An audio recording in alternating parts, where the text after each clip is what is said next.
Paulo Dybala Saudi club Al Qadsiah 75 million ইউরোর অফারটি reject করেছেন এবং রিজেক্ট করার পর যে জিনিসটা হয়েছে পাওলো দিবালার সাথে সেটা হচ্ছে আপনারা সবাই জানেন সেপ্টেম্বর মাসে আগামী মাসে আর্জেন্টিনার দুটি ম্যাচ রয়েছে,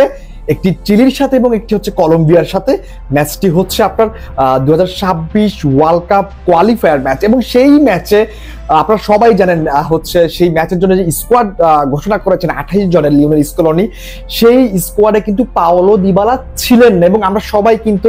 একটা প্রেডিক্ট করেছিলাম তার না থাকার কারণ সেটা হচ্ছে সাউদিতে চলে যাওয়া একটা কারণ আমরা আসলে মনে করতেছিলাম কিন্তু সবাই, এবং ইনজুরির একটা বিষয় হচ্ছে আমরা সামনে আনতেছিলাম। বাট যেটা হয়েছে লিওনেল স্কলোনি কিন্তু আজকে যে অ্যানাউন্সমেন্টটা করেছেন সেটা হচ্ছে পাওলো দিবালাকে তিনি আবারও কল করেছেন জাতীয় দলে। মানে খুবই ইন্টারেস্টিং এই ব্যাপারটা যদি আপনি চিন্তা করেন যে তিনি যখন আসলে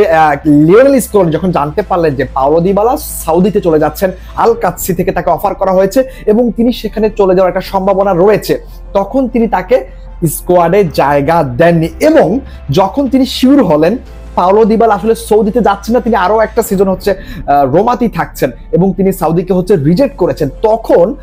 লিওনেল স্কলোনি তাকে আবারও কল করেছেন জাতীয় দলে এবং আমরা আগামী দুটি ম্যাচে তাকে দেখতে পারবো এবং লিওনেল মেসির অনুপস্থিতিতে আমরা আরো একবার পাওলো দিবালাকে মাঠের নেতৃত্ব দিতে দেখতে যাচ্ছি। সো এই জিনিসটা আর্জেন্টাইন ফ্যানদের জন্য এবং পাওলো দিবালার স্পেশাল কিছু ফ্যান আছে যারা সব সময় তাকে নিয়ে আফসোস করে থাকে যে এই প্লেয়ারটাকে আমরা কখনো রেগুলার দেখতে পারলাম না জাতীয় দলে, তাদের জন্য সুখবর যে আমরা পাওলো দিবালাকে হচ্ছে আগামী দুটি ম্যাচে আর্জেন্টিনার সেপ্টেম্বর মাসে কলম্বিয়া এবং চিলির বিপক্ষে তাকে মাঠে দেখতে যাচ্ছে এবং এটা অনেক বড় একটা ড্রিম পাওলো দিবালা ফ্যানদের জন্য এবং আর্জেন্টাইন ফ্যানদের জন্য এবং আমরা সবাই এই জিনিসটা আশা করতে পারি পাওলো দিবালার কাছ থেকে তিনি এই সুযোগটাকে যেন প্রপার ভাবে কাজে লাগান এবং তার ভিতর যে অপরচুনিটি রয়েছে এবং তার ভিতরে যে ট্যালেন্ট রয়েছে আমরা চাই পাওলো দিবালা সেগুলো উজাড় করে দিক এবং লিওনেল মেসির জায়গায় আমার কাছে কেন যেন মনে হচ্ছে তাকে খেলানো হবে এবং আই উইশ যে পাওলো দিবালা একদম জায়গাটা তার দায়িত্বটা তার রোলটা খুবই ভালোভাবে তিনি